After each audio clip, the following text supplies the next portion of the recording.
नमस्कार, आप देख रहे हैं अपना बिहार। मैं हूं आपके साथ विभा उपाध्याय। संसद का बजट सत्र 22 जुलाई से 12 अगस्त तक चलने वाला है और वित्त मंत्री निर्मला सीतारमण 30 जुलाई को 2024-25 का केंद्रीय बजट पेश करेंगी।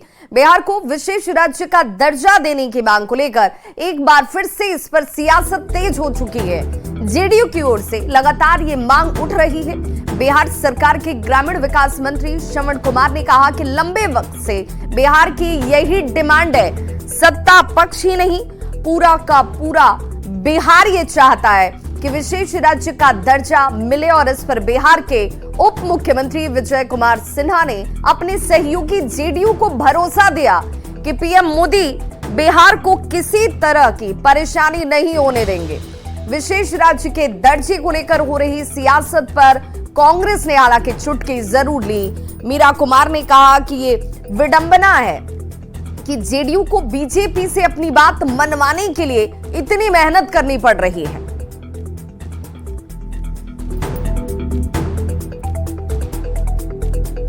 विकसित भारत बनाना है, विकसित बिहार बनाना है और विकसित बिहार के बिना भारत उन्नत नहीं होगा।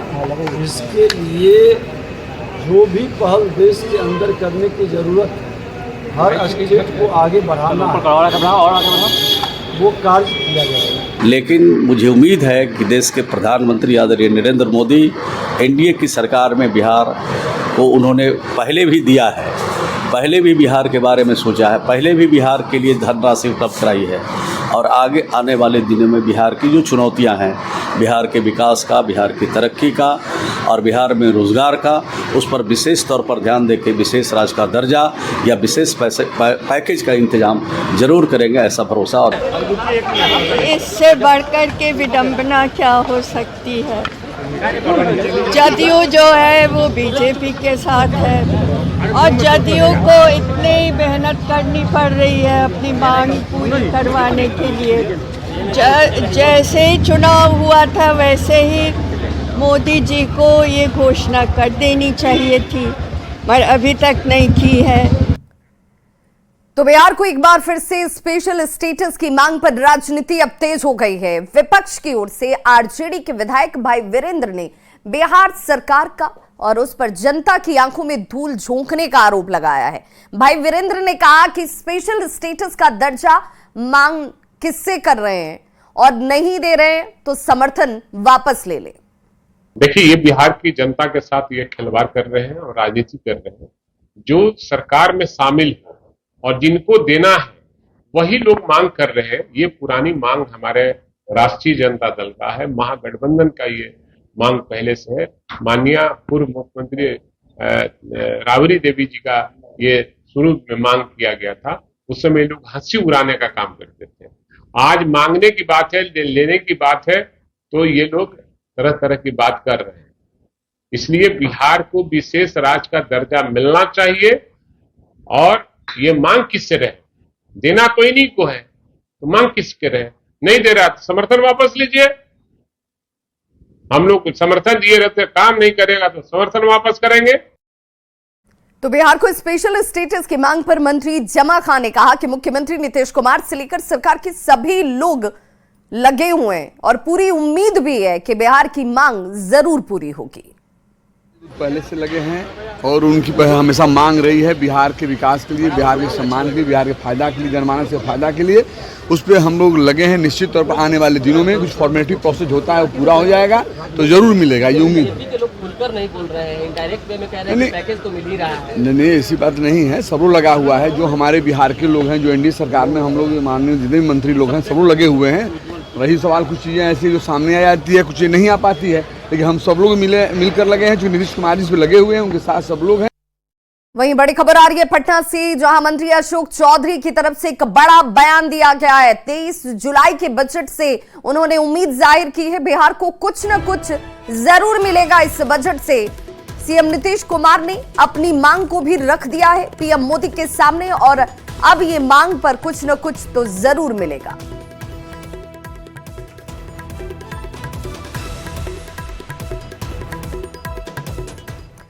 तो देखिए 23 जुलाई ये वो तारीख है जब केंद्र का बजट जो है वो सामने होगा आपके। और ऐसे में एक नजर डाल लेते हैं बिहार की मांग पर कि आखिर बजट से बिहार की मांग क्या क्या है, क्योंकि ये अपने आप में बहुत महत्वपूर्ण है और इसी पर इस वक्त सियासत जो है वो बहुत तेजी से हो रही है। तो देखिए 9 नए एयरपोर्ट, ये बिहार की मांग, और इन एयरपोर्टों में कौन कौन से एयरपोर्ट शामिल है उसकी भी जानकारी देंगे। 4 नई मेट्रो लाइन, इसका विकास होना चाहिए, रफ्तार और तेज होनी चाहिए। 7 मेडिकल कॉलेजेस, तो जिस विकास के पैमाने को नापा जाता है उनमें सड़क, एयरपोर्ट और ये तमाम थर्मल पावर प्लांट, इसकी भी मांग इसमें शामिल है। और प्लांट के लिए 200 अरब, जब इन 4 थर्मल प्लांट को लगाया जाएगा तो उसके लिए रकम जो है वो आपने देख ली। सड़कों को लेकर के भी मांग है, अलग से विशेष पैकेज जो है वो दी जानी चाहिए, इसकी भी मांग रखी गई है। तो इन तमाम मांगों के जरिए आप समझ सकते हैं कि बिहार सरकार ने अपना एक खाका जरूर खींच लिया है कि आखिर इस बजट से उसके साथ किन किन चीजों पर विचार होना चाहिए। तो 9 नए एयरपोर्ट इसमें शामिल है, 4 नई मेट्रो लाइन इसमें शामिल है, 7 मेडिकल कॉलेजेस इसमें शामिल है और थर्मल पावर प्लांट भी शामिल है। और इस प्लांट के लिए 200 अरब तक की रकम और सड़कों की मरम्मत, अलग से विशेष पैकेज, ये वो तमाम मांगे हैं जिसे आप इस वक्त देख रहे थे। बिहार में हाल के दिनों में लगातार कई पुल पुलिये जो हैं वो धड़ाम हुए हैं, यानी कि गिर गए हैं। उनमें से कुछ पुराने पुल थे तो कुछ अभी बन ही रहे थे, निर्माणाधीन ही थे। पुल गिरने की घटना पर बिहार में पॉलिटिक्स जो है इस वक्त सबसे ज्यादा हाई है। सत्ताधारी दल जहां विपक्ष पर आरोप लगाते हैं, वहीं विपक्ष से तेजस्वी यादव ने जून और जुलाई में टूटे 14 पुल की तस्वीर वीडियो के साथ सोशल मीडिया प्लेटफॉर्म एक्स पर पोस्ट कर दी और राज्य सरकार पर जमकर निशाना भी साधा। देखिए तेजस्वी यादव ने अपने पोस्ट में आखिर लिखा क्या है वो भी जरा जान लीजिए। बिहार में पुल नहीं, 18 साल के सुशासन में हुए भ्रष्टाचार की मीनार गिर रही है। तेजस्वी यादव ने लिखा कि एनडीए सरकार ने भ्रष्टाचार और सबसे खराब सरकार के मामले में विश्व रिकॉर्ड तक बना दिया है। यहीं तक नहीं रुकते हैं तेजस्वी यादव, इसके आगे लिखते हैं कि 3 हफ्ते में अभी तक सिर्फ 17 पुल गिरे हैं और पुलियों के गिरने और धंसने की तो कोई गिनती ही नहीं है।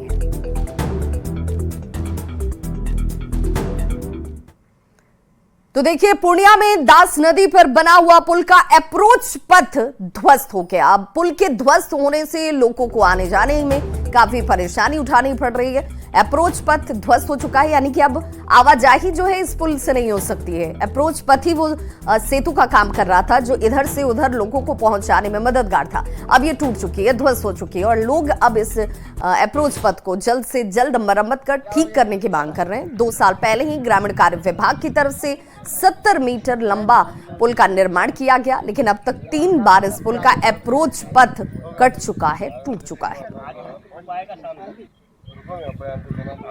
यहाँ समस्या क्या, बार बार थोड़ा सा बांध दिखाता है फिर कट जाता है। अभी सुबह गए थे बिल्कुल बढ़िया, फिर कट के रह गया। क्या 2-4 टेलर माटी देता है, बिल्कुल कट के फिर बराबर हो जाता है। कौन नदी से?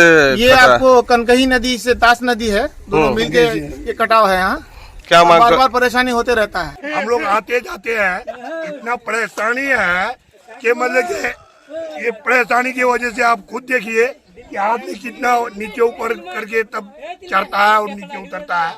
ये रास्ता है, कोई रास्ता ये कट करके। ये कौन सा पुल है, ये कौन सड़क है? ये तो रंगड़ैया का पुल है, रंगड़ैया लालटोली मौजा है, रंगड़ैया में ये पुल पड़ता है। सड़क में ये पुल का पाया नहीं दो बढ़ेगा तब तक ये रोड नहीं रुकने वाला है। और अगर नहीं देगा ऐसी 2-4 टीलर अगर मिट्टी डालते रहेगा, बार बार यही समस्या आते रहेगा और पब्लिक परेशान है इसी बात से। तो बिहार में पुल गिरने के बाद एक्शन में विभाग भी है। पुलों की समीक्षा के लिए बुलाई गई बैठक और अधिकारियों और इंजीनियरों की इस बैठक को किया गया ताकि इस पर एक्शन लिया जा सके कि खामी कहां पर है और किस पर कार्रवाई होगी। बैठक में पूरे बिहार के पुलों की समीक्षा भी होगी, इस पर चर्चा बैठक में शामिल। तो सभी इंजीनियर की ये बैठक बुलाई गई थी कि आखिर भाई क्या वजह है, क्यों बार बार ये पुल और पुलिये ध्वस्त हो जा रहे हैं, जिसे लेकर अब इस वक्त बिहार की सियासत भी गर्म है। बिहार के पुलों की अब सभी पुल और पुलिये जो हैं, चाहे वो निर्माणाधीन हो या फिर निर्माण हुए उन्हें कुछ वक्त हो चुका हो, सभी की समीक्षा होनी जरूरी है।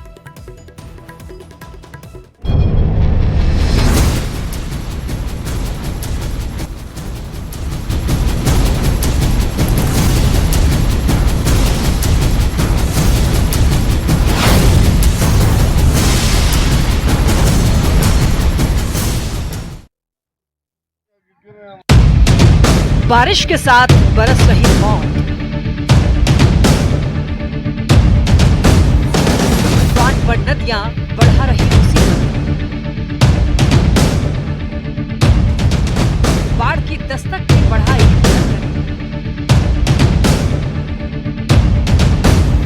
कहीं फसल बर्बाद, कहीं जिंदगी तबाह।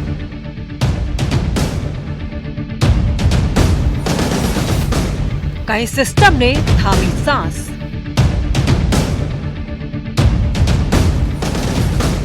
बिहार में कुदरत का दोहरा प्रहार। हालात से निपटने के लिए सरकार कितनी तैयार?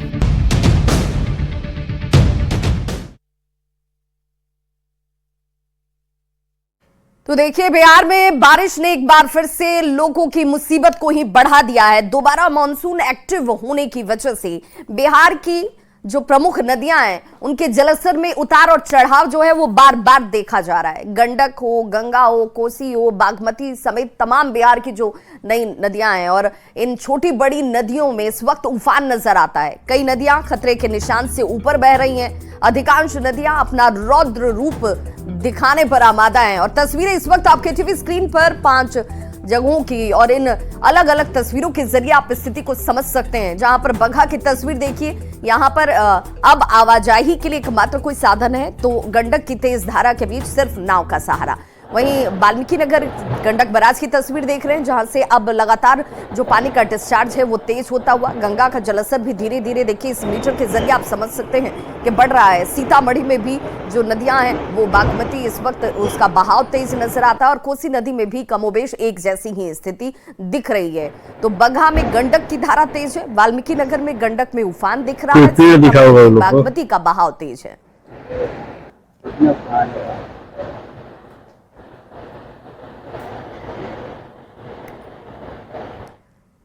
और इस बीच अलर्ट जारी कर दिया गया और इस अलर्ट को बहुत गंभीरता से लेने की जरूरत है। ठनका को लेकर अलर्ट ही जारी हुआ है और आपदा प्रबंधन विभाग की तरफ से ये अलर्ट इस वक्त ठनका को लेकर अलर्ट जारी किया गया है। और कौन कौन से जिले जरा उसे देख लीजिए।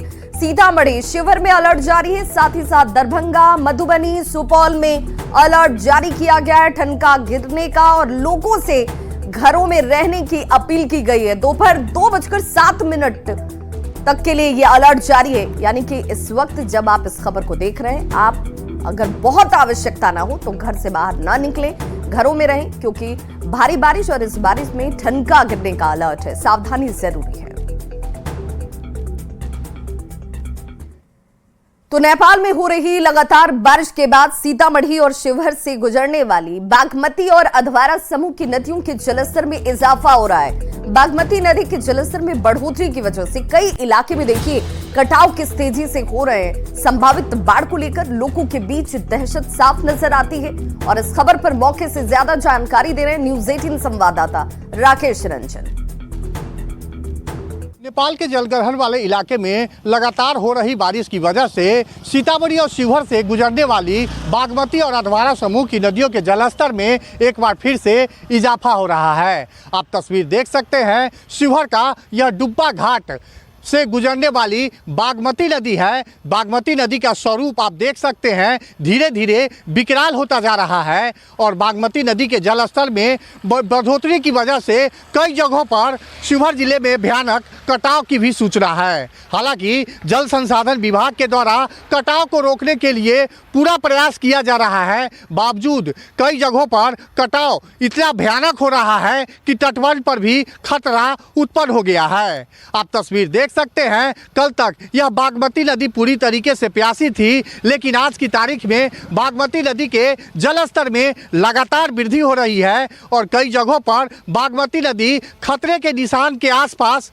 दिखाई दे रही है। और आप देख सकते हैं तस्वीर, बागमती नदी का स्वरूप किस कदर विशाल होता जा रहा है और कल तक यह नदी पूरी तरीके से प्यासी थी और आज इसका स्वरूप लगातार बढ़ता जा रहा है। तो तस्वीर साफ बयान कर रही है कि नेपाल के जलग्रहण वाले इलाके में लगातार हो रही बारिश की वजह से सीतामढ़ी और शिवहर जिले के कई इलाकों में एक बार फिर से बाढ़ का खतरा मंडराता दिखाई दे रहा है। राकेश रंजन, न्यूज़ 18 सीतामढ़ी।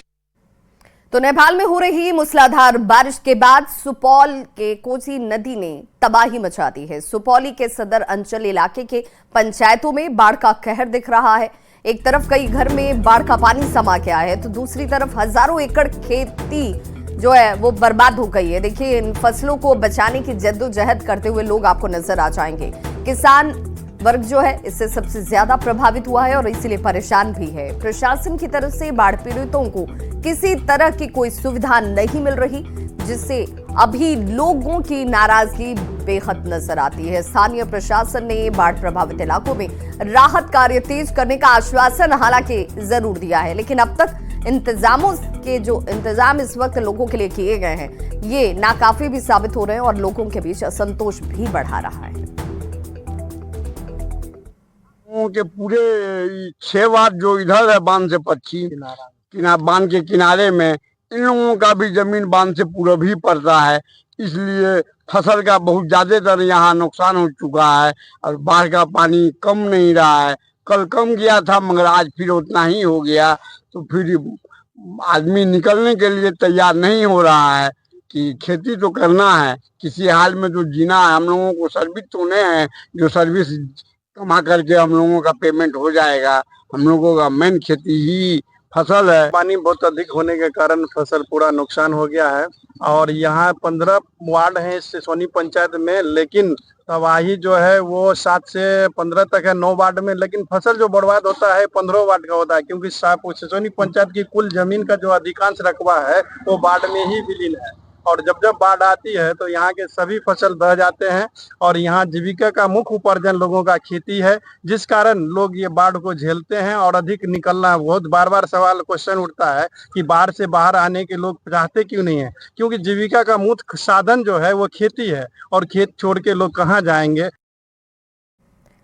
पटना में भी गंगा नदी का जलस्तर लगातार बढ़ रहा है और बिहार में मानसून एक बार फिर से एक्टिव होने का असर दिखने लगा है। लगातार झमाझम बारिश हो रही है जिसकी वजह से नदियों का जलस्तर बढ़ रहा है। दीघा घाट पर गंगा का जलस्तर जो है 48 मीटर तक पहुंच चुका है। हालांकि खतरे के निशान से अभी ये 2 मीटर नीचे है। बढ़ते जलस्तर को लेकर जिला प्रशासन अलर्ट मोड पर है। जगह जगह अलग अलग टीमों को तैनात भी किया गया है ताकि नजर रखी जा सके। एसएसबी के जवान और एनडीआरएफ की टीम की तैनाती है। गंगा घाट का जायजा लिया न्यूज़ 18 संवाददाता विनीता मिश्रा ने। पटना सहित पूरे बिहार में झमाझम बारिश के बाद गंगा नदी लगातार बढ़ती नजर आ रही है। पटना में जितने भी गंगा घाट हैं वहां की तस्वीर बदलती जा रही है। यहाँ दीघा घाट की हम तस्वीर आपको दिखा रहे हैं, जहां दूर दूर तक सिर्फ और सिर्फ गंगा की लहरें नजर आ रही है। मौसम विभाग की माने तो आने वाले दिनों में और बारिश होगी और जितनी अधिक बारिश होगी गंगा की रफ्तार बढ़ती जाएगी। सिर्फ गंगा ही नहीं, बिहार में कई ऐसी नदियां हैं, चाहे कोसी की हम बात कर ले, बागमती की हम बात कर ले, तमाम नदियों का जलस्तर लगातार बढ़ रहा है। कुछ नदी खतरे के निशान के पार बह रही है। गंगा नदी की अगर हम बात कर ले, पटना की अगर हम बात कर ले तो अभी खतरे के निशान के पार गंगा नदी नहीं बही है। दीघा की अगर हम बात करें तो दीघा में लगभग 48 मीटर तक पानी पहुंच चुका है। हालांकि यहाँ जो खतरे का निशान है वो 50 मीटर है, यानी 2 मीटर अभी भी गंगा की जो धारा है वो खतरे के निशान के नीचे बह रही है। जिला प्रशासन की तरफ से भी सतर्कता बरती जा रही है। लोगों से इस बढ़ते गंगा जल में न प्रवेश करने की सलाह दी जा रही है। तैराकों से भी बार बार अनुरोध किया जा रहा है कि वो बीच मध्यधार में जाकर तैराकी ना करें, क्योंकि बढ़ते गंगा जल में कोई भी दुर्घटना हो सकती है। उसके मद्देनजर सतर्कता बरती जा रही है और राजधानी पटना में जितने भी गंगा घाट हैं तस्वीर बदली है और लगातार जलस्तर भी बढ़ता हुआ नजर आ रहा है। विनीता मिश्रा, न्यूज़ 18 पटना।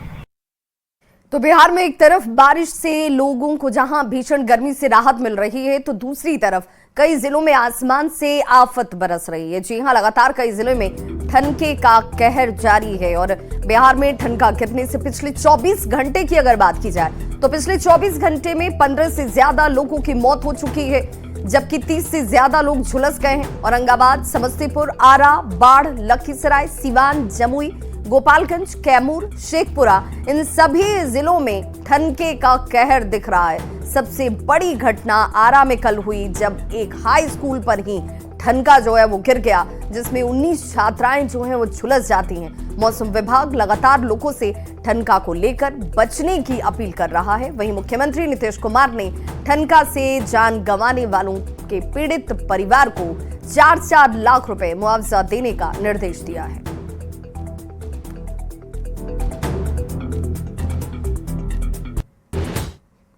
और आज अनंत अंबानी और राधिका मर्चेंट की शादी है, जिसमें शामिल होने के लिए देश और विदेश से कई मशहूर हस्तियां मुंबई पहुंच चुके हैं। बिहार से भी आरजेडी सुप्रीमो लालू प्रसाद यादव अपने पूरे परिवार के साथ मुंबई विशेष विमान से पहुंचे और इस दौरान तेजस्वी यादव ने कहा कि निमंत्रण मिला है, हम सभी जा रहे हैं, शादी की शुभकामनाएं हैं।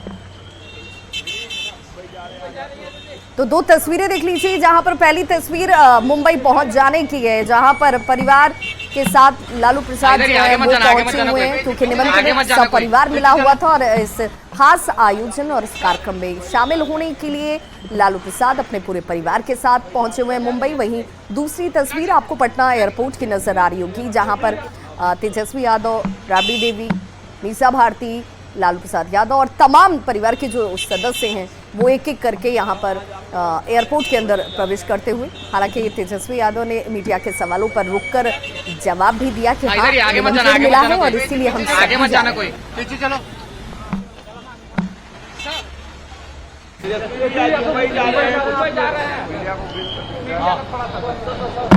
निमंत्रण है, उसमें हम लोग जा रहे हैं।